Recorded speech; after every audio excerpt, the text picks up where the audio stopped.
চলতি মাসের 14 তারিখ জার্মানির পশ্চিমের অঙ্গরাজ্য নর্থ রাইন ওয়েস্টফালেনে অনুষ্ঠিত হবে স্থানীয় সরকার নির্বাচন। তবে নির্বাচনী প্রস্তুতির আগে আকস্মিকভাবে মৃত্যু হচ্ছে একের পর এক প্রার্থীর। নির্বাচন কমিশন জানায়, অঙ্গরাজ্যটির বেশ কয়েকটি অঞ্চলে গত কয়েক মাসে কয়েকজন প্রার্থীর মৃত্যু আসন্ন নির্বাচনকে শঙ্কায় ফেলেছে। এ সময়ের মধ্যে ক্ষমতাসীন জোটের শরিক দলগুলোর একজন করে প্রার্থীর মৃত্যু হয়েছে। তবে প্রধান বিরোধী ও চরম রক্ষণশীল রাজনৈতিক দল অল্টারনেটিভ ফর ডয়েচল্যান্ড বা AfD'র 7 প্রার্থীর মৃত্যুকে অকল্পনীয় বলছেন দলটির প্রধান নেতা আলিস ভাইডেল।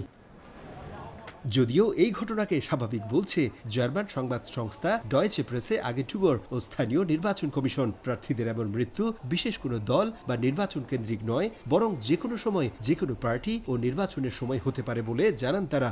নির্বাচন কমিশনে যেহেতু প্রার্থীদের বিস্তারিত তথ্য নেই, তাই কয়েকজনের মৃত্যুর বিষয়ে নিশ্চিত করে কিছু বলা অসম্ভব বলেও জানান কমিশনের এক মুখপাত্র। এদিকে পুলিশ জানায়, নির্বাচনের আগে এত প্রার্থীর মৃত্যু কোনো অস্বাভাবিক ঘটনা নয়। বার্ধক্যজনিত নানা রোগে আক্রান্ত হয়েই তাদের মৃত্যু হয়েছে বলে ধারণা পুলিশের।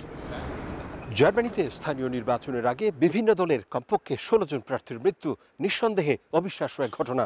তবে স্থানীয় গণমাধ্যমগুলো বলছে, AfD অর্থাৎ অল্টারনেটিভ ফর ডয়েচল্যান্ডের মৃত 7 প্রার্থীর মধ্যে একজন আত্মহত্যা করেছেন, বাকি সবাই অসুস্থতাজনিত কারণে মৃত্যুবরণ করেছেন।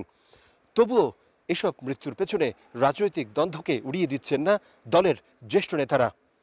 জার্মানি থেকে বিটু বড়ুয়া, সময় সংবাদ।